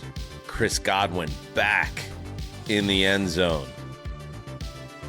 The Falcons, with the backup quarterback, Kirk Cousins, dirting balls. The Falcons looking like a team that can't wait to fire its coach. 19 penalties for 124 yards. Grizzly. Final score, Falcons 29, Bucks 28. What? What? Ceci, is it? You got to be in mourning right now. This is your adopted team. One of the worst losses in primetime I can remember for a team that fashioned itself a contender when we started this damn season a couple of months back. It's for 57 minutes. The story is Raheem Morris and the Falcons fading away into an offseason major changes. That could still happen, but you think that was the story? The story was the Bucks are back. Well, Mike Evans is back. They got sure, a big win. That was the story. Part of it is this: like the Falcons are handing the game to Tampa Bay. 19 penalties for 125 yards. One of them comes on a major 4th down and goal where D. Alford has a penalty that creates 1st and goal, touchdown Bucks. Bijan Robinson, catch and fumble. He was awesome otherwise. A.J. Terrell had a major DPI. Like they were just handing in key 3rd down and key play scenarios the game over to Baker Mayfield. And with minutes to go, it looked like that was the case. And Kirk Cousins, who I think threw for like 509 yards against the Bucks a year ago, just fried this defense, and this defense failed them, and it's a complete and total collapse. And the Bucks, who are 7-7, cannot be taken seriously. What was happening in the early part of the autumn, where they seemed so promising, has totally melted away, and they have no excuses now. Connor, this game is 28-14 after Tampa scores that touchdown, the touchdown pass to Godwin, followed by the 2-point conversion with Godwin. And what happens after that is, it's obviously 15 consecutive points for the Falcons. Yeah, a dead Falcons team, a team that set its franchise record for penalties in a game. And we can go through them all if we want, but like just the ones that jump out to me. At 28-20 with 5 minutes to play and the Falcons marching, there's a fumble. I think it's on a Darnell Mooney reception. And here's a photo of check it out on YouTube of that situation when the ball's on the turf. There is 1, 2, 3, 4, 5, 6 Bucks around it, and Mooney face down in the turf. You know who recovers that ball? Mooney. It's AI. It's AI. It's absolutely insane. And then, okay, fine. You give up the touchdown there. It's 28-26. You stop them on the 2-point conversion. You have the ball. The Bucks have the ball, the chance to close the game out. They get a 1st down. Now they just need one more 1st down, and then a series of really unfortunate incidents for the Bucks lays out. First, left guard Mike Jordan gets dominated by David Onyemata on a Bucky Irving handoff on 1st and 10 for a -4. Then Ibuka's open on 2nd and 14. Baker throws it behind him, incomplete, stops the clock at 2:20. 3rd and 14, a well-executed blitz for a sack by the Falcons. Punt. The Falcons get the ball back. Cousins gets sacked, fumbled. The ball's up for grabs again. Atlanta gets the ball. Jake Matthews holding. Now it's 2nd and 28. Then it's 3rd and 28. And you give up a Kyle Pitts completion. And don't even get me started on Kyle Pitts in this game, an all-time game from a tight end, to get them to 4th and I believe 14. They convert, and then they go on and kick the field goal. I mean, this is... it's not going to ever make up for 28-3, but it's almost as unlikely how the Falcons were able to win this game on a Thursday night. There are certain games where you feel like you slip into some sort of space-time continuum and nothing makes sense. And that would be the Bucs' final possession, where you got the ball with 3:29 left. And basically the only thing you have to do is force your opponent to use most or all of their timeouts. And they milked 1 minute and 45 seconds off the clock only, and then managed to get the Falcons the ball back with almost 2 minutes to go and needing a field goal. And there were a lot of procedural errors. There were a lot of effort errors in this game. But how does that happen where you just give them the ball back with that much time? That's crazy to me. Todd Bowles, it reminded me as a Jets fan when the Bowles era wasn't going well, and that was not really his fault. Todd Bowles was in a horrible situation with the Jets at the time, but it would be frustrating as a Jets fan when the cameras would cut to Bowles during a tough situation for the Jets, or another game is getting away, and he was just standing there emotionless. And you saw some of the cutaways to Bowles late in this game, and I was thinking to myself, man, if I'm a Bucs fan, I'm like, this guy's got to do something. He's got to yell. He's got to be up on the sideline, just standing there. But after the game, Todd did show emotion. He was clearly pissed about what happened. It's inexcusable. You don't make excuses. You gotta care enough where the shit hurts. You gotta care enough where the shit hurts. It gotta mean something to you. It's more than a job. It's your livelihood. True. How well do you know your job? How well can you do your job? Well, you can't sugarcoat that shit. It was inexcusable. And there's no answer for it. There's no excuse for it. And that's what you tell them in the locker room. Look in the mirror. Ooh. I've seen a quote like that from him. That's an all-timer from a coach that is very, very serene typically on the surface. I'm sure he can get hot in the locker room and drop F-bombs like that. But, yeah, you only have that reaction as a coach when you've just suffered one of the worst losses of your entire life on the sidelines. And that's what this game was. There was also this, along with the Mooney fumble, which was, to me, science fiction. Like, there was the Cousins fumble in the pocket too, where again it looked like, how on earth did the Bucs not pick up that ball? Like, it was just a night of insane late in the game, insane lost opportunities when the game was given to them on a platter. And they have that. I think he's got to be annoyed.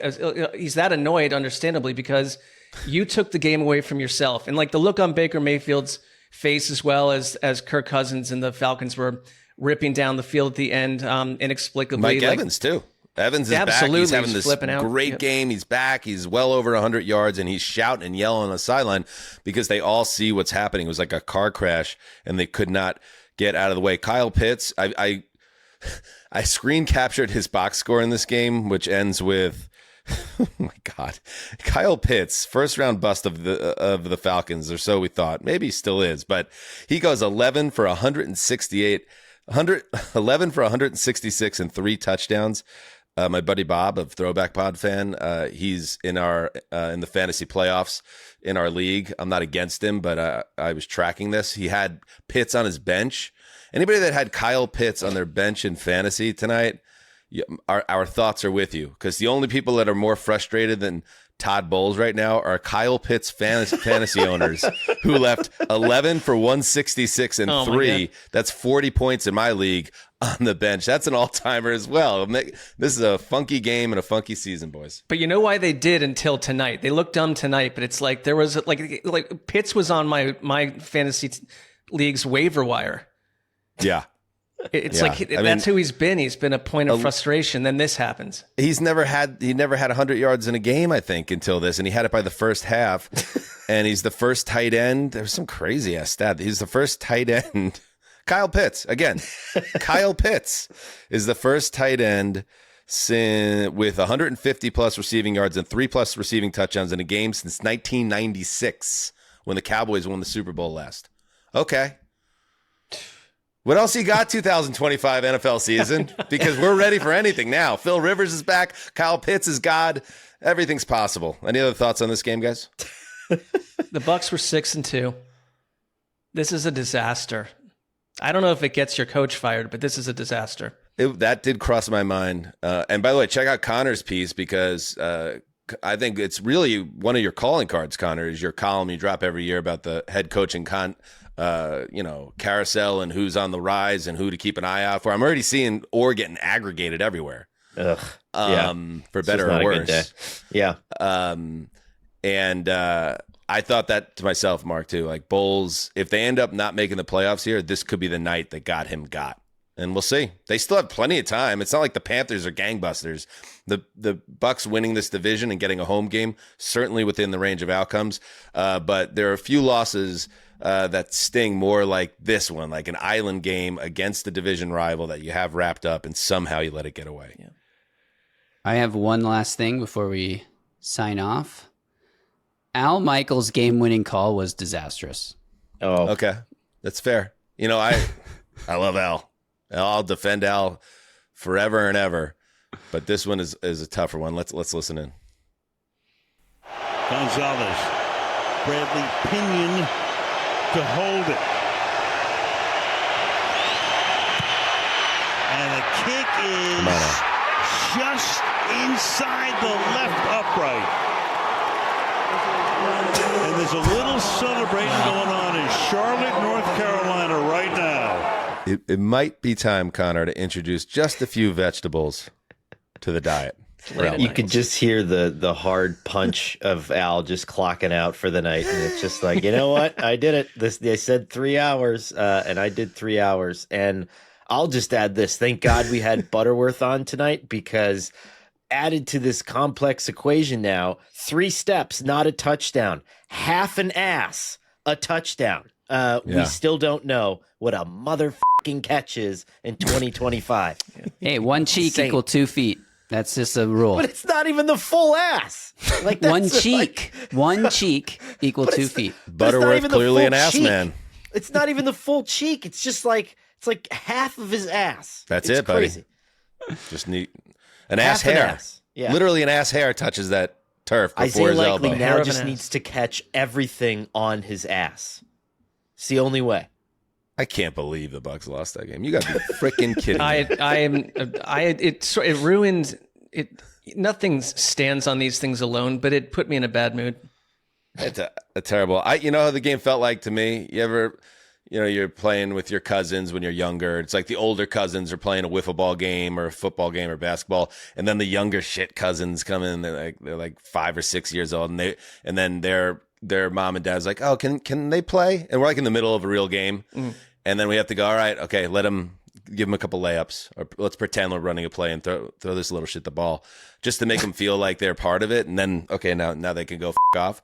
That's what I feel like watching these two teams play football, like especially with the week 15 ahead of us. Let's let them do their little thing on a Thursday night. Look how cute it is. And then let's watch the real teams compete for the Super Bowl on Sunday. It's not our favorite division. All right. Can't wait to see what happens next in week 15. What a weird year this has been. Thank you for listening and watching. And a reminder that the Patreon has the draft of week 15, the games that we'll be covering, and it gets hot and heavy. If there's an episode that you're not going to want to miss on the Patreon of the draft of our games, it is this upcoming episode. I'm not just saying that, but you sign up for the Patreon. Just check this out and tell me that this is not a program that you need to watch on a weekly basis. Well, I'm going to file a verbal follow-up to this disaster that this was. You can go check it out for yourself, but I am... Might be time to bring back the newsletter. Yeah, I'm going to write a happening in our newsletter country. about I'm this. sure you have to get some things off your chest. A newsletter, a pamphlet. Yes. All right, that's it. Until next time, do what you must. Heed the call.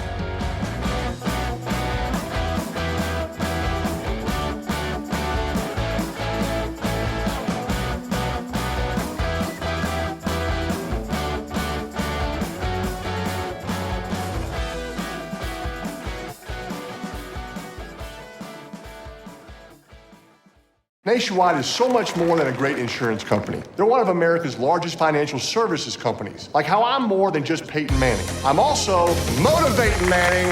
When I say insurance, you say financial services.